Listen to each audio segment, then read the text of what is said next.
बिस्मिल्लाहिर्रहमानिर्रहीम, अस्सलाम वालेकुम नाज़रीन। आप लाइव प्रोग्राम देख रहे हैं। मैं इमरान खान हूँ। तीन बहुत इंपॉर्टेंट चीज़ें हैं। नंबर एक, अमेरिका की सूरत इंतहाई तशवीशनाक है। वहाँ पे लगातार पिछले एक हफ्ते से एहतजाज हो रहा है और बड़ा शदीद एहतजाज हो रहा है जॉर्ज के कत्ल के बाद, और उसमें अमेरिका बहुत बुरी तरह एक्सपोज भी हुआ है, उस पर हम बात करेंगे। दूसरा, इंडिया को लगातार कुट पड़ रही है और चीन ने बगैर एक भी गोली चलाए इंडिया को नाको चने चबवा दिए हैं और वो उन इलाकों तक पहुंचा है बकौल इंडिया के जर्नलिस्टों के। अजय शुक्ला ने एक ब्लॉग लिखा है, वो बहुत बड़े दिफाई माहिर हैं इंडिया के। उनके ब्लॉग में अजय शुक्ला ने खुद बताया कि चीन जिन इलाकों को क्लेम करता था कि जहां तक चाइना का इलाका है हमारे नक्शे के मुताबिक, उसको भी क्रॉस करके उससे आगे चला गया है और कई किलोमीटर इंडियन टेरिटरी में घुस गया है। ये अब इंडिया के सहाफ़ी कह रहे हैं और वो ये भी कह रहे हैं कि वहां पे बाकायदा ट्रेंच बना रहा है चीन, बहुत ज़बरदस्त मिलिट्री के बंदोबस्त कर रहा है, उनके पीछे हैवी मशीनरी आ रही है, तो ये उनके लिए बहुत परेशानी की बात है। दो एरियाज़ खास तौर पे यहाँ पे दो तीन एरियाज़ का तस्करा हो रहा है। एक गालवान रिवर का, गालवान वैली का ये एरिया मौजूद है लद्दाख में, और उसके अलावा एक पेंगोंग लेक। अगर आपने 3 इडियट्स मूवी देखी है तो वो आमिर खान वहीं पे खड़ा होकर जहाज उड़ाता आखिर में। तो ये पेंगोंग लेक जो है वहाँ पे भी चाइना ने कब्जा कर लिया है और सिक्किम के इलाके में इंडिया को खासी हजीमत का सामना करना पड़ा। और अब जो चिकन नेक है इंडिया की, उसके पास चाइना जो है वो किसी भी वक्त पहुँच सकता है। तो ये इंडिया के लिए बहुत शर्मिंदगी वाली और बहुत बुरी सूरत हाल है। इंडिया के मीडिया में सन्नाटा है, कोई इस पर बात ही नहीं कर रहा। यानी पाकिस्तान के साथ एक मच्छर भी मरता था तो वो शोर मचा देते थे, रोला डाल देते थे और पाकिस्तान को ब्लेम करते थे। अभी उनके सारे मीडिया को सांप सूंघा हुआ है, वो बात नहीं कर रहे। तो इसको कहते हैं दिलेरी और बहादुरी। दिलेरी और बहादुरी में इसलिए यहां पे लफ्ज इस्तेमाल किया कि इंडिया हमसे उतना ही तगड़ा है जितना चाइना से तगड़ा है। मैं आपको आदादो शुमार की अगर बात करूं तो, अगर मैं फिगर्स की बात करूं, बंदों की बात करूं, फौजियों की तादाद की बात करूं, तो ये फर्क उससे ज्यादा है। लेकिन पाकिस्तान कभी झुका नहीं। पाकिस्तान ने हमेशा रिस्पॉन्ड किया, तगड़े तरीके से किया। पाकिस्तान ने हमेशा जवाब दिया। पाकिस्तान की मीडिया ने और गवर्नमेंट ने फॉरेन स्टेटमेंट्स दिए और हम खड़े हो गए। चाहे हम कमजोर हों लेकिन हम खड़े हो गए। लेकिन इंडिया तो बेचारा खड़ा ही नहीं हो रहा, लेट लेट के मार खा रहे हैं, बांध बांध के उनके फौजियों को लटा लटा के फैंटी लगा रहे हैं, माफिया मांग मांग के। तो उनके फौजी बेचारे बैनर उठा के रिटर्न, एक तहरीरी माफी ऐसी चीज है जो आप किसी बच्चे को भी कहें मांगो तो उसको बेचारा वो शर्मा जाता है कि मैं लिख के माफी मांगू, जबानी कलामी तो चलो सॉरी कह दिया, जान छूट जाती है। इंडियन फौजी यूनिफॉर्म के अंदर तहरीरी माफियां लेकर खड़े हैं कि खुदा का वास्ता वापस चले जाएं, प्लीज गो बैक, ये इंडिया की टेरिटरी है। तो ये जबान फौज की नहीं होती। अब वो नरेंद्र मोदी जो अपोजिशन के दौर में बहुत बड़े बड़े ताने दिया करता था, किसको? कांग्रेस की गवर्नमेंट को, कि वो चीन में गए मनमोहन सिंह और उन्होंने जाके कहा कि मुझे बीजिंग बहुत अच्छा लगता है, मेरा दिल कहता है मैं यहां रह जाऊं। तो ये आप चाइना को सबक सिखाने गए थे या आप ये करने गए थे डूब मरो डूब मरो? ये नरेंद्र मोदी ने एक दफा नहीं कई दफा कहा था। अब आपको सुनवा भी सकते हैं। और इंडिया में आजकल ये आवाज बहुत गूंज रही है, सोशल मीडिया पे मोदी साहब को इस हजीमत का सामना करना पड़ रहा है। बहरहाल इंडिया के ऊपर भी हम बात करेंगे और इसकी स्ट्रेटेजिक अहमियत पाकिस्तान के लिए क्या है, इस सारे सिनेरियो की, उस पर भी। लेकिन सबसे पहले कोरोना वायरस के ऊपर इमरान खान साहब ने नए अहकाम जारी किए हैं। ये बड़े इंपॉर्टेंट है क्योंकि दुनिया की सबसे इस वक्त बड़ा इशू जो है वो कोरोना वायरस है। दुनिया भर के मुल्क इससे निपट रहे हैं। खान साहब ने एक डिसीजन लिया है और उन्होंने क्या कहा उसके ऊपर आज बात वहीं से शुरू करेंगे। मेरे साथ जो मेहमान मौजूद हैं, साथ यहाँ पे जनरल गुलाम मुस्तफ़ा साहब, किसी तारुक मोहताज नहीं है सर, बड़ी मेहरबानी आपकी ज्वाइन करने के लिए। हमारे साथ जनरल रिटायर अमजद शुएब साहब मौजूद हैं आज के प्रोग्राम में, आपका भी सर बहुत शुक्रिया ज्वाइन करने के लिए। हमारे साथ शहबाज गिल साहब मौजूद हैं हुकूमत की नुमाइंदगी के लिए, बहुत शुक्रिया शहबाज गिल साहब आपका भी ज्वाइन करने के लिए। शहबाज गिल साहब, आपसे, मेरी ख्वाहिश के मुताबिक लॉकडाउन नहीं हो रहा था, प्राइम मिनिस्टर ऑफ पाकिस्तान ने फरमाया है। अभी उन्होंने मजीद रिलैक्सेशन दी है, कुछ चीज़ों के ऊपर आगे वो तय भी करने जा रहे हैं। लेकिन लॉकडाउन सलूशन नहीं है, ये पहले दिन से आप भी कह रहे हैं, प्राइम मिनिस्टर भी कह रहे हैं, लेकिन आपको इसको अडॉप्ट करना पड़ा। अब प्राइम मिनिस्टर ऑफ पाकिस्तान एक नई तरफ लेकर जा रहे हैं, एक नए तरीके से कौम को समझा रहे हैं कि जनाब जिम्मेदारी तो है ही नहीं। शहबाज गिल साहब, तो ये कितना बड़ा डिजास्टर होगा आने वाले दिनों में। हम कितना ज्यादा, क्यों निकलने का तो हमारे पास रास्ता नहीं है जब तक वैक्सीन नहीं आती, तो हम मजीद कितना धंस सकते हैं, कोई एस्टिमेट है आपके पास? बिस्मिल्लाहिर्रहमानिर्रहीम। बहुत शुक्रिया इमरान आपका। इमरान, देखिए, जो कोरोना है कि ऐसी वबा है, जब आई तो किसी को भी इसके बारे में पता नहीं था कि इसका क्या सलूशन है। चाइना के में आई, उन्होंने अपने तरह से सलूशन किया, इटली, यूएस, सब कंट्रीज़ ने अपने अपने तौर पर इसको हैंडल करने की कोशिश की। किसी आप साइंटिस्ट से पूछें तो उसके पास भी सोल्यूशन नहीं था, डॉक्टर्स के पास भी सोल्यूशन नहीं था। लेकिन एक बात तो तय थी, बहुत थोड़े दिन के बाद पता चल गया था सबको कि 3 सोल्यूशन हो सकते हैं कोरोना के, या हर्ड इम्यूनिटी हो, या कोई वैक्सीन आए, या अल्लाह की तरफ से ये वायरस जो है ये कोई और शक्ल ले। जो यहां पर हमारे यहां मिसकंसेप्शन बनी ज्यादातर वो ये बनी कि शायद लॉकडाउन से जो है वो वायरस कम हो जाता है या खत्म हो जाता है। कम नहीं होता, स्लो हो जाता है। मीन अगर आपके हॉस्पिटल में 1000 बंदा एक महीने में आना है तो लॉकडाउन से वो 300 बंदा 400 बंदा एक महीने में आएगा। लेकिन उस जिस तरह का ये वायरस है उस 1000 बंदे को ये होना ही होना है, क्योंकि हमें वैक्सीन आते हुए अभी साल 1.5 साल नहीं आ रही। लेकिन यहां पर जो मिसकंसेप्शन हुई और उसकी वजह क्या हुई, उसकी वजह यह हुई कि पाकिस्तान में हैजा होता है, उससे बच्चे मरते हैं, गंदा पानी पीने से मरते हैं, स्टेंटेड ग्रोथ होती है, वजन कम होता है, पोलियो, हेपेटाइटिस, ये तमाम बीमारियों में अगर आप शरह देखें, टीबी है, कोई भी बीमारियां उसमें शरह देखें तो गरीब लोगों की ज्यादा होती है। अब जच्चा बच्चा की मौत है बच्चे के पैदा होने पे, गरीबों की उसमें शरह ज्यादा है, इसलिए उसके ऊपर इतना वावेला नहीं मचता। कोरोना पे इसलिए वावेला कि ना ये फकीर देखता है, ना शाह देखता है, ना ये बादशाह देखता है, ये किसी को भी हो जाता है। तो हमारी जो अशराफिया है, जो हम सारे चारों जो इस शो पे बैठे हुए हैं, हम अशराफिया को रिप्रेजेंट करते हैं। ये आम आपकी आवाम के लिए मैं कहना चाहता हूं कि अक्सर लोग समझते कि अशराफिया पता नहीं किस बला का नाम है। ये आप मैं दोनों जनरल साहबान हम सारे अशराफिया को रिप्रेजेंट करते हैं, जिनको पता है कि इस महीने या उससे अगले महीने या उससे अगले महीने के अनाज का मसला नहीं है। तो जो अशराफिया है ये उनके लिए भी एक प्रॉब्लमेटिक चीज बनी, क्योंकि उनके घर भी आ सकती थी। तो रिएक्शन बहुत क्विक था कि लॉकडाउन कर दें। प्राइम मिनिस्टर, मुझे याद है, मैं उनके साथ पहले दिन से जिन मीटिंग्स में तमाम में होता था, प्राइम मिनिस्टर तो अशराफिया का नहीं है ना खाली, वो तो सबका प्राइम मिनिस्टर, गरीब आदमी का भी वापस ये पूछते थे जब जी मैं कह रहा हूं ना कि ये अमीर गरीब सबका है। तो प्राइम मिनिस्टर पहले दिन से सारे एक्सपर्ट से एक सवाल पूछते थे कि इसका सोल्यूशन है लॉकडाउन में। क्यों? क्योंकि 24.9% लोग एक्सट्रीम गुर्बत में हैं, 40% लोग गुर्बत की लकीर से नीचे हैं। अगर आप लॉकडाउन करेंगे, जो में हुआ, लॉकडाउन भी किया, प्याज भी खाए, जूते भी खाए, इकोनॉमी भी तबाह की उन्होंने आपके सामने। मोदी साहब ने अपने आप को बड़े अकलमंद समझते हैं वो, और उन्होंने 100 प्याज भी खाए। मेरे एक बड़े अच्छे दोस्त हैं, उनकी छोटी सी बेटी है, ज़ारा उसका नाम है। उसने मुझे महीना 1.5 महीना पहले कहा कि स्वीडन को देख लीजिए, वो कहीं पढ़ रही होगी मेरा ख्याल किसी जगह के ऊपर, किसी न्यूज चैनल के ऊपर या किसी वेबसाइट पे। तो उसने कहा स्वीडन को देख लें, उन्होंने तो लॉकडाउन नहीं किया, तो वो भी तो एक कंट्री है, चल रहे हैं। तो छोटे बच्चों को इसकी समझ आ रही थी, लेकिन कई दफा हम बड़ों को समझ नहीं आ रही थी। लोगों की रिस्पांसिबिलिटी की बात है ना। गिल साहब मसला ये है, इसका सलूशन लॉकडाउन नहीं है, आपने स्मार्ट लॉकडाउन है। सर देखिए, और स्मार्ट लॉकडाउन के लिए हमारे लोग एहतियात नहीं कर रहे। That is the only one solution. एहतियात नहीं कर रहे, लोगों को कैसे कायल करें कि एहतियात करें? हाथ जोड़ने, पांव पकड़ने जाके उन करें भाई, कैसे लोगों को कायल करें? पकड़ के जेलों में तो डाल नहीं सकते, वहां कोरोना फैल जाएगा। जी इमरान, देखें 2-3 चीजें हैं। मैं अभी, आपको पता है, मैं अमेरिका में पढ़ाता रहा, तो वहां सारे मेरे दोस्त हैं, लोग हैं, मैं वहां पे जहां पे मैं रहता रहा तो उनसे मेरी बात होती, पाकिस्तानी डॉक्टर्स भी हैं, वहां भी लोग एहतियात नहीं कर रहे अनफॉर्चुनेटली। और 1-2 मुल्कों में मेरी बात हुई, वहां भी ये ऐसा ह्यूमन फिनोमिनन के अगेंस्ट है ना ये वायरस के, ये बहुत ही मुश्किल है इस पे एहतियात करना। आप अभी लाहौर में जो आज रिपोर्ट का पूरे मीडिया पे चर्चा है, उसमें बड़े हैरत अंगेज इंकशाफात हैं। जो आपके फार्मेसीज, जो हॉस्पिटल्स, मार्केट्स, जहां पे लोग ज्यादा एक्सपोज्ड हैं, वहां पे जब रैंडम सैंपलिंग की गई है कोई तकरीबन 8000 लोगों की, तो उसमें जो पॉजिटिव की परसेंटेज है वो तकरीबन 0.5% है। उसके कंपैरिजन में जब रहायशी इलाकों में, जहां लोग घरों के अंदर हैं, वहां पर जब रैंडम सैंपलिंग की गई है तो वहां पे 6.25 से 6.5% पॉजिटिव रेट आया है। हालांकि बाहर फिरने वाले लोगों का ज्यादा आना चाहिए, क्योंकि वहां लोग एहतियात नहीं कर रहे ना, उधर एहतियात कर रहे होंगे, बिल्कुल ठीक है।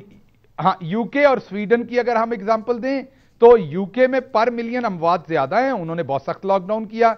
स्वीडन में पर मिलियन अमवात कम है, उन्होंने कम लॉकडाउन किया। ठीक है। इंडिया ने सख्त लॉकडाउन किया, आज बॉम्बे में कोई बेड नहीं है। सिंगापुर ने सख्त लॉकडाउन किया, वापस आ गया। चाइना ने सख्त लॉकडाउन किया, वुहान में वापस आ गया। ठीक है डॉक्टर साहब, हालांकि चाइना एक्सेप्शन है, वहां पे उस तरह से वापस नहीं आएगा। होल्ड ऑन सर, मैं जी जनरल साहब से, जनरल साहब इसके अलावा कोई और चारा, कोई और रास्ता आपके ख्याल?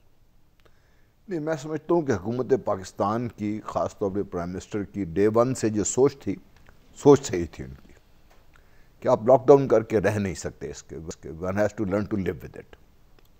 लेकिन जिस तरीके से हुकूमत ने लोगों को बताने की कोशिश की, उससे बहुत से सवालात ने जन्म लिए। क्या हुकूमत खुद इस बारे में क्लियर है? तो एक लॉन्ग टर्म स्ट्रेटजिक डायरेक्शन देने की कोशिश की जाती है, ख़ास तौर पर इस मसले पर कि भाई ये मसाइल हैं, इसको हल करने के 1 2 3 4 5 तरीके हैं। ये हम ये कर सकते हैं, नहीं, हमें पता ही नहीं है कि ये क्या है, तो उसको टैकल कैसे करना है वो तो रोज नहीं सोच आएगी। नहीं, जो इशू ये था कि बाई मार्च हम क्लियर तो हो गया था कि इशू क्या बन रही है। लॉकडाउन सोल्यूशन नहीं है, लेकिन जिस तरीके से मादर पिदर आज़ाद हमारे लोग फिर रहे हैं वो भी इंतहाई तबाहकुन है ये, क्योंकि जो हमारी मेडिकल फैसिलिटीज़ हैं ये इस काबिल नहीं है कि बे खुदा न खास्ता अगर इसमें सर जाए कोलैप्स कर जाएगी। ये जब वो होगा तो फिर क्या होगा, ये इशू है बहुत बड़ा। हाँ। दूसरी तरफ ये भी ठीक है कि लोगों को आप घरों में बंद कर देंगे, आपने रोज़ी भी तो कमानी है, आखिर मुल्क के लिए आपने कुछ कमाना भी है, मुल्क भी हमारा इकनॉमिकली भी बहुत कमज़ोर है हमारा मुल्क। तो ये बैलेंसिंग एक्ट था जो हुकूमत ने करना था, और यहाँ पर मैं ये समझ रहा था कि हमारी जो लीडरशिप है वो बड़ा क्लियरली खुल के सामने आएगी इसमें। यहाँ पर 2 चीज़ों ने मान खाई, जो भी सोच थी इमरान खान से, मैं एग्री करूँ या डिसएग्री करूँ, लेकिन जो आपको नज़र आना चाहिए था कि बड़ा क्लियरली एक लीडर खड़ा हुआ है आपके सामने, उसकी बड़ी क्लियर एक विजन है, वो स्टेप 1 2 3 4 5 कर रहा है। उसमें देखिए जब स्ट्रेटजी बनाते हैं तो वो मैंडेट तो खान साहब ने अपने हाथ में लिया ही ना। वो ये कहते थे कि मैं ये नहीं करना चाहता लेकिन ये करना पड़ रहा है, मैं ये नहीं करना चाहता, या तो सारी उसकी बात मानी जाती पहले दिन से, वो मैंडेट तो उनके हाथ में आया ही नहीं। देखो वो हाथ में तो प्राइम मिनिस्टर ने लेना है ना, चीफ एग्जीक्यूटिव ऑफ पाकिस्तान तो इमरान खान साहब है ना, मैं और आप तो नहीं है। जन साहब आपने भी यही फील किया? मैं जनाब शायद साहब बोले, जन साहब। जी बिस्मिल्लाहिर्रहमानिर्रहीम। देखिए मैं समझता हूं कि लॉकडाउन का टाइम वही था जो शुरू के 3 हफ्ते थे, उस वक्त ये फैला नहीं हुआ था और हमें वो पता था। लोग जो वहां पे जो तफ्तान से आ रहे थे, बाहर से कुछ आ रहे थे, अब तो बाहर से हजारों के हिसाब से दुनिया आ गई, लेकिन उस वक्त अगर हम एक लॉकडाउन करते 3 हफ्ते का, जो बड़ा टफ होता, पूरी तरह इम्पोज किया जाता, मूवमेंट रोकी जाती, तो मेरा ख्याल है कि ये वबा बहुत पहले से काफी हद तक कंट्रोल हो जाती। 3 हफ्ते के लिए गरीब गुरबा शुरू में उनके पास इतना राशन होता कि 2-3 हफ्ते लोग निकाल जाते, लेकिन अब ये किस्सा खत्म हो चुका। अब मेरा नहीं ख्याल कि हमें लॉकडाउन का रोना चाहिए। उसकी वजह ये है कि इतना अरसा हो गया और इसमें अब जो डेली वेजर्स टाइप लोग हैं, जो आर्टिजन्स हैं, इनका हाल बहुत बुरा है पहले ही। अब लॉकडाउन करने का मतलब ये है कि या लोग कोरोना से मरें या भूख से मरें, वो बात आपकी दोनों तरफ मसला आ जाएगा। सो कोरोना से मरने के लिए बचाव का रास्ता तो किया जा सकता है। आप देखिए कि आप खुद भी कुछ मिसाल कायम करें। जब हम देखते हैं कि जो अशराफिया यानी चीफ जस्टिस का हल्फ लाहौर में हो रहा है, तो हल्फ उठाने की तकरीब में किसी ने भी नहीं पहना हुआ मुंह पे मास्क। अगर आप मीटिंग्स देखते हैं तो उसमें आधे लोग मास्क पहन के आए हुए, आधे नहीं पहने हुए, और अक्सर वुज़रा वगैरह लोगों को देखते हैं कि वो मास्क से बगैर फिर रहे हैं। तो मेरा ख्याल है कि सीरियसनेस तो ऊपर से शुरू करनी चाहिए पहले हमें, ये एक मिसाल कायम करने के लिए दुनिया की, क्योंकि बाहर जो मसला है वो ये है कि लोग बेयकीनी की कैफियत में, जब आप किसी से पूछते हैं कि भाई आपने मास्क नहीं पहना, तो आगे से कहता है जी कोरोना है किधर, ये तो ऐसे फ्रॉड हमारे साथ लगाए हुए इन्होंने, कोरोना शुरोना तो कोई नहीं। भाई जब तक तुझे कोरोना का पता लगेगा उस दिन तो उसके बाद तो अस्पताल में होगा, फायदा क्या? यकीन जो उसको नहीं आ रहा आज, जन साहब मत्थे पे मास्क पहनते हैं, आधी आबादी जो है वो नाक के ऊपर मास्क पहनती है माथे पे, आधी जो है वो नीचे चिन से नीचे पहनती है। अब ये मसला है कि आपने लॉकडाउन तो खत्म कर दिया और कर दें, लेकिन वो एक आपने टाइगर फोर्स बनाई थी, वो किधर गई? क्योंकि उसको इम्प्लीमेंटेशन के लिए इस्तेमाल आपको करना चाहिए था कि वो मुख्तलिफ जगहों पे लोगों में अवेयरनेस क्रिएट करें, उनको खड़ा करें, उनको बताएं कि भाई ये लगाएं, और फिर अगर उस पर भी काम नहीं चलता तो फिर फाइन वगैरह इम्पोज करने का, क्योंकि फिर मेरा ख्याल है फिर शायद आपको सख्ती करनी पड़ेगी, डंडा यूज करना पड़ेगा। क्योंकि ये जो किस्सा जो आप जैसे अभी जनरल मुस्तफा कह रहे थे कि मादर पिदर आजाद तो छोड़ा नहीं जा सकता, ये तो बहुत ही बड़ी ज्यादती होगी, गैर जिम्मेदारी होगी हमारी कि अगर हम ये जो हालात अब नजर आ रहे हैं इसको सामने रख के देखते हुए आंखें बंद कर लें या इसको कहें कि यही कुछ ठीक है, ये मेरा ख्याल है चल नहीं सकेगा।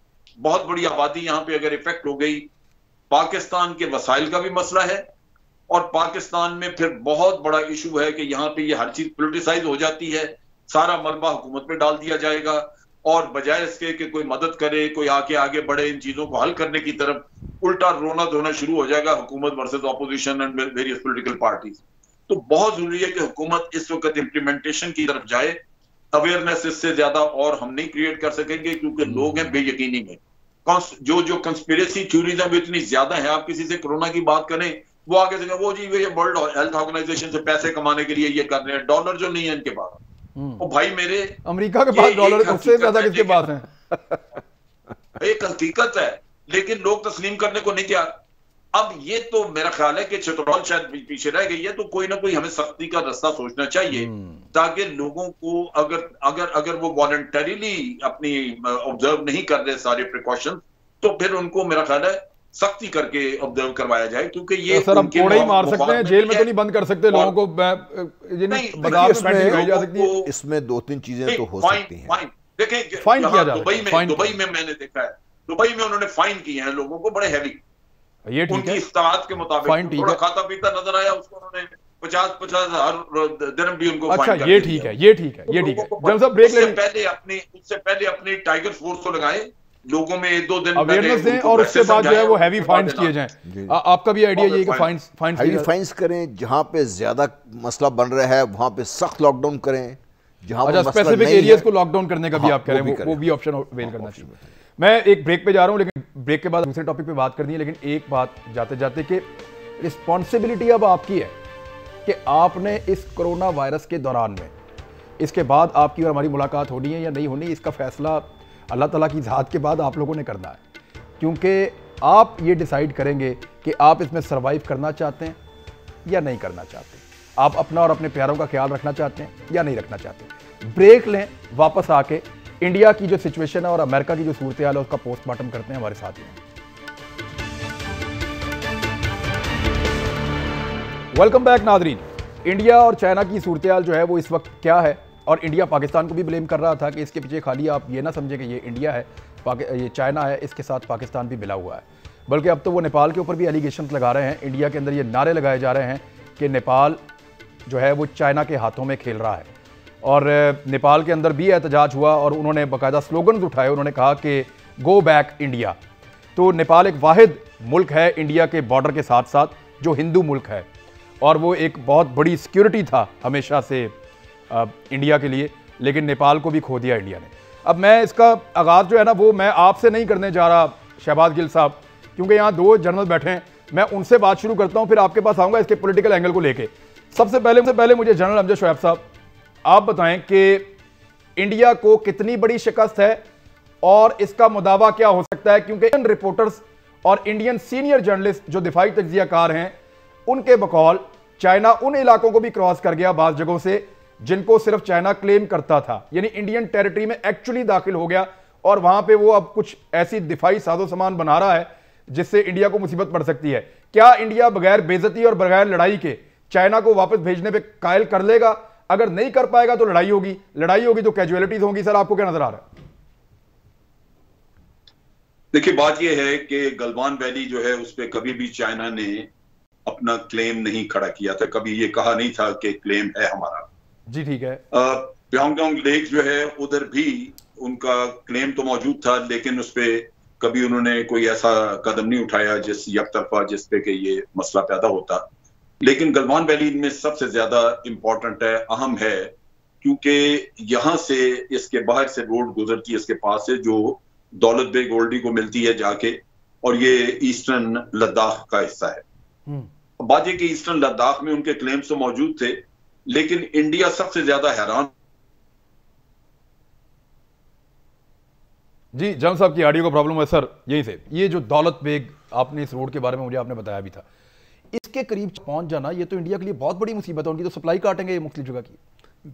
करीब नहीं पहुंच गए, जिस तंग वैली से गुजर के जब ये ले से आती है सड़क को बेंड करके ऊपर दौलत बेग ओल्डी की तरफ निकलती है, जिस तंग वैली से गुजरती है उसको इंडिया बाकायदा चाइना ने ऑक्यूपाई कर लिया है। अब दौलत बेग ओल्डी का ज़मीनी रास्ता और कोई नहीं है, उसको एयर सप्लाई ही की जा सकती है। इसलिए दौलत बेग ओल्डी अगर आप फोकस रखें इसके ऊपर, तो दौलत बेग ओल्डी के सूरत से शुमाल में जाएं आप और लेफ्ट की तरफ देखें तो कराकोरम पास है उसके। ठीक है। कराकोरम पास वो जगह है जो सी पैक जहाँ पे तंग तरीन है यहाँ पे, जिसकी एक तरफ मगरबी चाइना है और दूसरी तरफ पाकिस्तान शुरू हो जाती है। तो दौलत बेग ओल्डी जिस दिन ये सड़क का तामीर हुई है उस दिन चाइना ने ये अपना भारत ने 5 अगस्त किया पाकिस्तान के साथ रोड मुकम्मल होने के ऊपर किया। रोड ये बड़ी जो ये कानून में तब्दीली लेकर आए और लॉकडाउन किया कश्मीर के अंदर और ये सब कुछ। ये सड़क बड़ी ज़बरदस्त बनी हुई है, लेकिन इस सड़क का मकसद क्या था? इन्होंने दौलत बेग ओल्डी को एक आम मुकाम से इन्होंने एक ब्रिगेड साइज से ज़्यादा बड़ी एक ना सिर्फ कैंट बनाया, वहाँ पे एक एयरपोर्ट बनाया। अब यहाँ से ना सिर्फ ये कि अक्साई चीन वगैरह पे हमला किया जा सकता है, कि कैश पे हमला किया जा सकता है, लेकिन ये अपनी हैवी मशीनरी यहाँ पे ला सकते हैं। दूसरी जो खबर जो ये थी कि यहाँ पर वो टेररिस्ट को ट्रेन कर रहा था ताकि ना सिर्फ ये कि कैश को डैमेज किया जाए, सीपैक को डैमेज किया जाए, बल्कि मगरबी चाइना में जहाँ ओगयूर मुस्लिम हैं वहाँ पर जिसके पहले ही वहाँ पे अगर अनरेस्ट है उसको हवा दी जाए, ताकि मगरबी चाइना को ब्लॉक करके अगर ये हो जाता है, ये लॉन्ग टर्म की बात करूँ, तो चाइना का जो रास्ता है न सिर्फ पाकिस्तान से कट जाएगा बल्कि वस्ती एशियाई रियासतों से कट जाएगा, और थोड़ा सा अगर ऊपर नॉर्थ से जाएंगे तो फिर वो रूस के साथ मसाइल बन जाएंगे। तो चाइना के लिए सीपैक बेकार हो जाएगा और पाकिस्तान के लिए भी वो सिर्फ एक सड़क रह जाएगी सारी है। तो ये तो that was the plan from Indian side. जी, that is apparently the plan from the Indian side. ठीक है। और इंडिया ने खुद नहीं किया ये, इंडिया उसमें अकेला नहीं है। इसमें शायद देने वाले मोदी, जिसका हम पहले बात कर रहे थे, ट्रंप साहब की हम बात कर रहे थे पहले, ट्रंप साहब भी थे, क्योंकि कल ही बयान आया पोम्पियो का कि अमेरिका अपने दोस्तों को, जिसमें भारत वगैरह वगैरह शामिल है, अकेला नहीं छोड़ेगा, इस वक्त साथ रहेगा इनके। और क्या वो इनको अपनी जंग के लिए ले जाएंगे उस तरफ? उनको अभी तक बात समझ ये नहीं आ रही कि नेपाल में सब कुछ क्यों हुआ। शुमाल मगरबी नेपाल में काला पानी, जहां से भारत रास्ता बना रहा था ऊपर माउंटेन की तरफ, वो क्यों ब्लॉक कर दिया नेपाल ने? और फिर ये है राजनाथ ने उसका 8 मई को इफ्तिताह किया और नेपाल ने उसको ब्लॉक कर दिया उसको। फिर ये कि 5 मई को ये जो आप चिकन नेक की बात कर रहे थे, और आपका मैं वो देख रहा था ब्लॉग उसमें, कि इसमें चाइना ने यहाँ पे क्यों किया, इसलिए करने के लिए क्योंकि अरुणाचल प्रदेश पे चाइना का ऑलरेडी क्लेम है, और अगर ये नेक कट जाती है तो उसके साथ मैं आप ही के लफ्ज दोहरा रहा हूँ, उसके नीचे 7 सिस्टर स्टेट्स हैं जहाँ पे 8 रियासतें हैं इंडिया की, जहाँ पे शोरश है। ठीक है। अगर वो कट जाती हैं तो भारत का क्या बनेगा? रास्ता वही है उनके लिए ये। पहले उन्होंने शुरू किया चिकन नेक की तरफ से, नेपाल ने उनको सीधा रास्ता दिखा दिया, अब लद्दाख में आ गए हैं। तो चाइना ने बैक वक्त 3 मुकामात पर भारत को बता दिया है कि नंबर 1 को तिब्बत में आपने कोई पंगा नहीं लेना।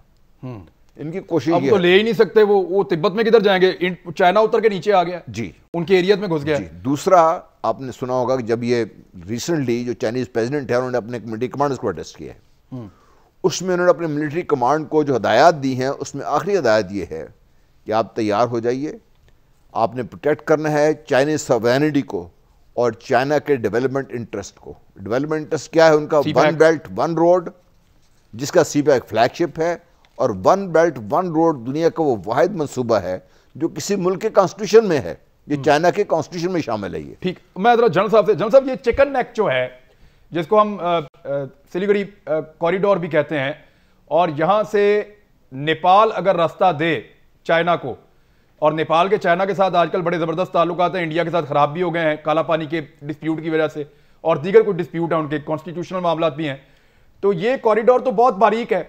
आपको कितने चांसेस लगते हैं कि नेपाल जो चाइना है उसको उसकी मिलिट्री लाने की भी इजाजत देगा? हत्ता कि नेपाल ने इस एरिया में रोड भी बनाया है, दरचोला टिंकर रोड एक वो इस तरफ बना भी रहा है। सर देखिए, मेरा अपना अंदाजा ये है कि पहली बात तो ये है कि अगर कोई ऐसी प्रॉब्लम आ जाती है तो नेपाल चाइना का साथ देगा, और ये भी हो सकता है कि चाइनीज अगर जरूरत आ जाए तो जरूरत के वक्त नेपाल से बहुत पूछे भी ना, क्योंकि बड़ी ताकतें हैं, ये बड़ी छोटा सा इलाका है, कर गुजरेंगे। मसला यहाँ पे ये है कि इंडिया ने अपना यहाँ पे सिक्योरिटी पैरामीटर बढ़ाने के लिए भूटान के साथ एक एग्रीमेंट किया हुआ है, जहां उन्होंने भूटान को ये कहा है कि आप ये देखिए कि भूटान के कोई रिलेशंस चाइना के साथ ऐसा सच नहीं है, डिप्लोमेटिक रिलेशंस नहीं है, दोनों की एम्बेसीज एक दूसरे के मुल्क में नहीं है।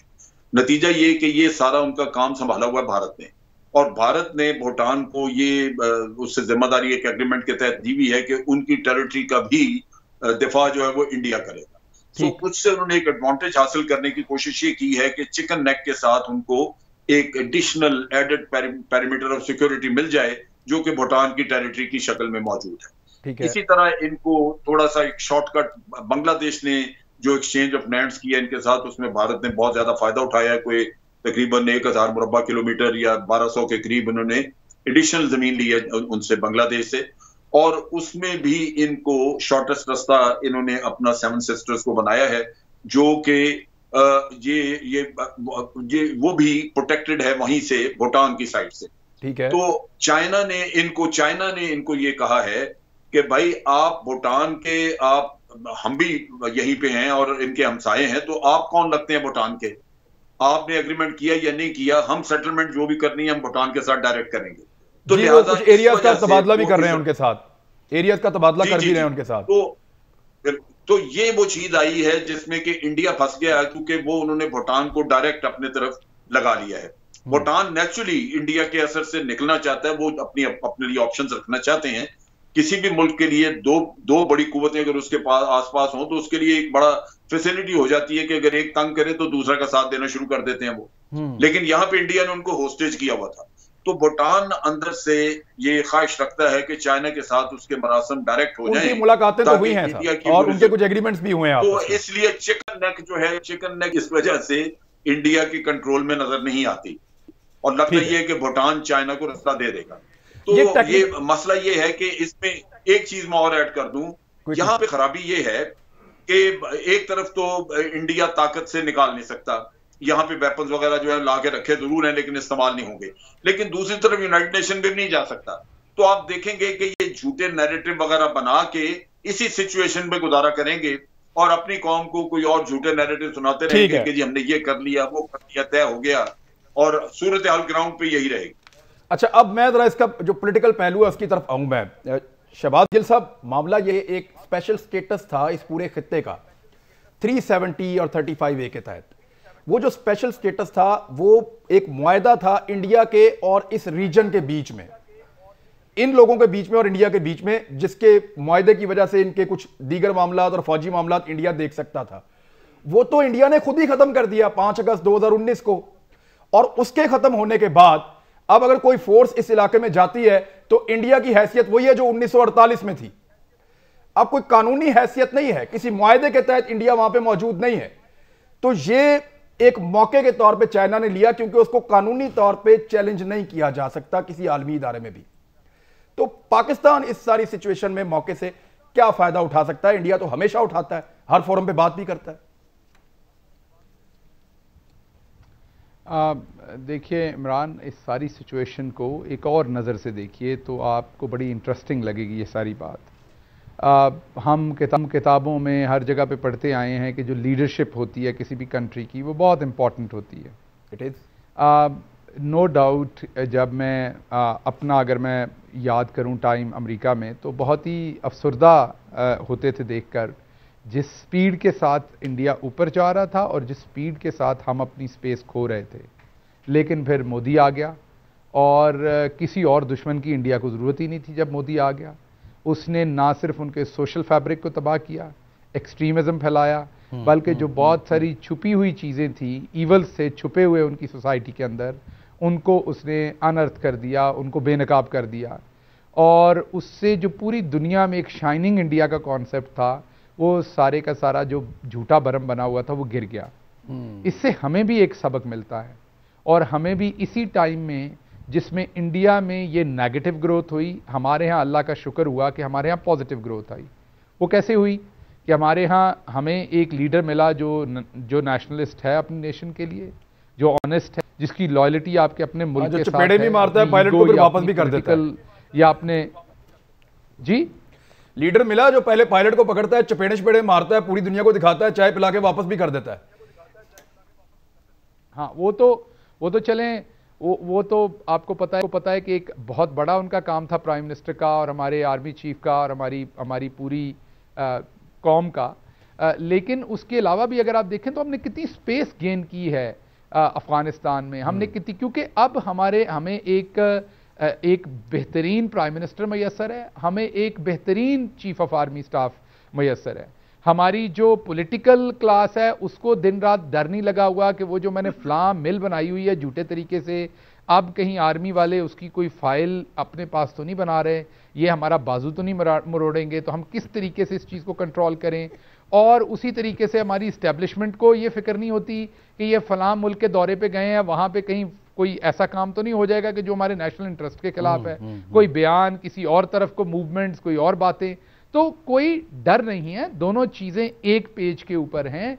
एक बेहतरीन मिसाली तौर पर जो जिसका रोल है वो प्ले हो रहा है, और कंधे से कंधा मिलाकर दोनों जो मुल्क की बहुत इंपॉर्टेंट साइड्स होती हैं, पॉलिटिकल भी और दिफा भी, कंधे से कंधा मिलाकर हम अपने मुल्क का दिफा कर रहे हैं। ठीक है। और उस दिफा में अगर आप देखें, ना सिर्फ हम दिफा करने में कामयाब हुए हैं, हमने अंदर जो हमारे अंदर इन्होंने बहुत सारा प्रॉब्लम टेररिज्म से खड़ा किया था, वो पूरी दुनिया में एज अ कौम और हमारी अफवाज ने एक मिसाल कायम की कि पूरी दुनिया में जो जंग नहीं जीती जा सकती थी, वो हमारी हम ही निकले उसमें से अल्हम्दुलिल्लाह। और ये बैटल हार्डन फौज है इस वक्त पाकिस्तान के पास हमने। लेकिन इसको टीम में कैसे कन्वर्ट किया जा सकता है, मेरा ये सवाल था।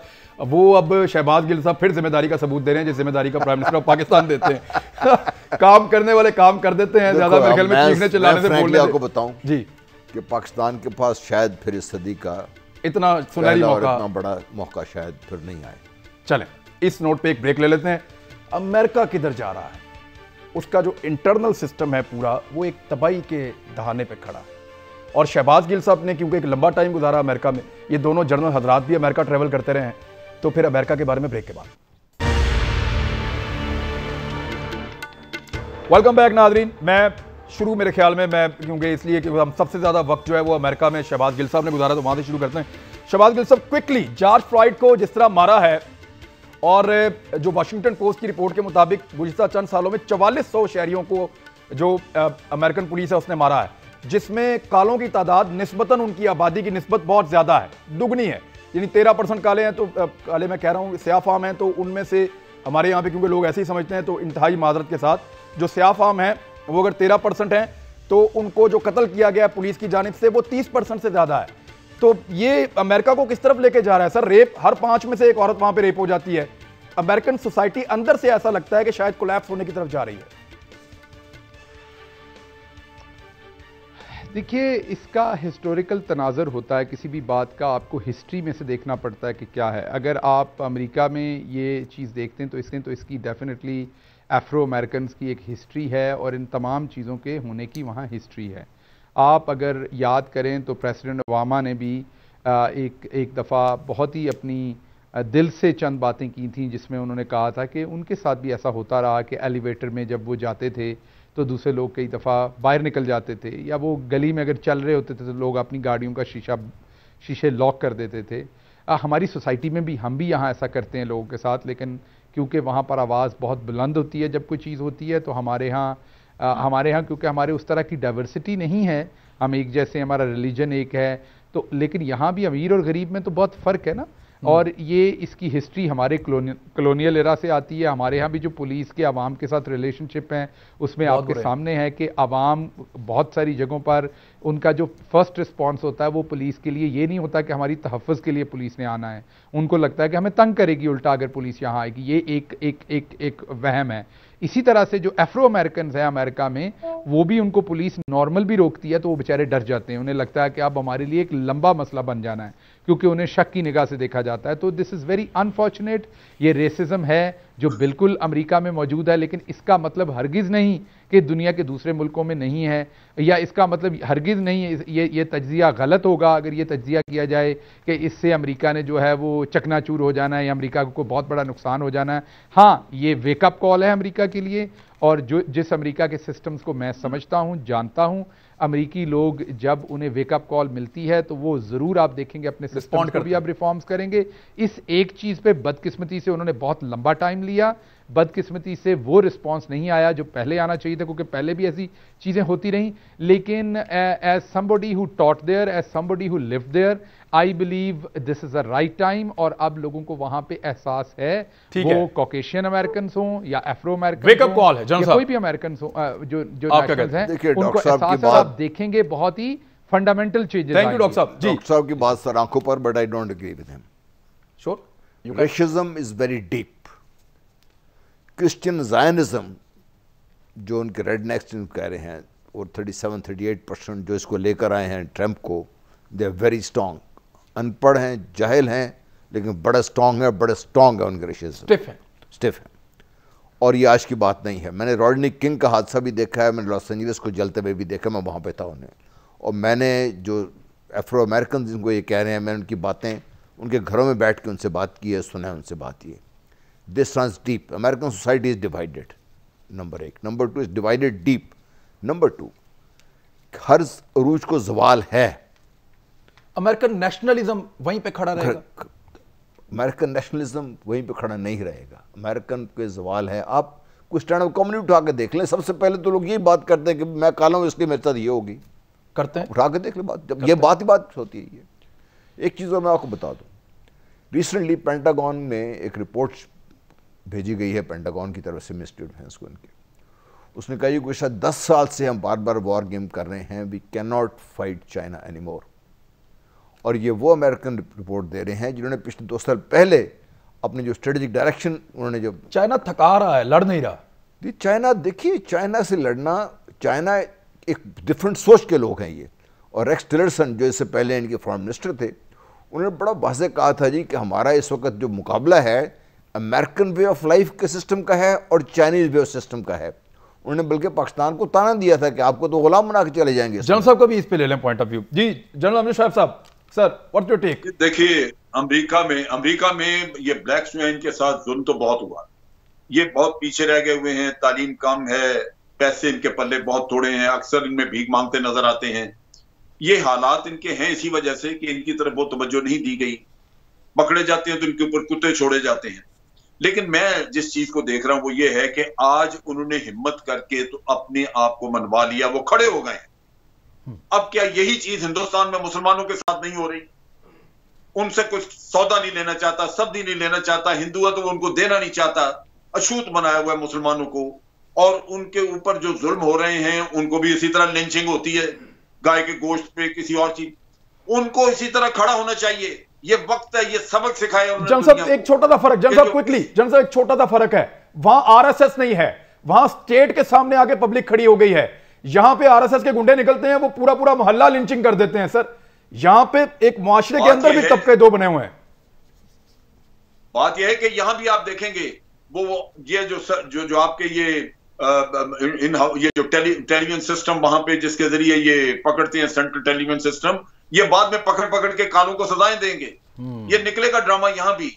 लेकिन असल चीज ये है कि आज वो खड़े हो गए हैं और ये किसी भी आबादी को अगर अपना हक मनवाना है तो मार तो खानी पड़ती है, तकलीफें उठानी पड़ती हैं, लेकिन आपकी आइंदा नस्ल महफूज हो जाएगी।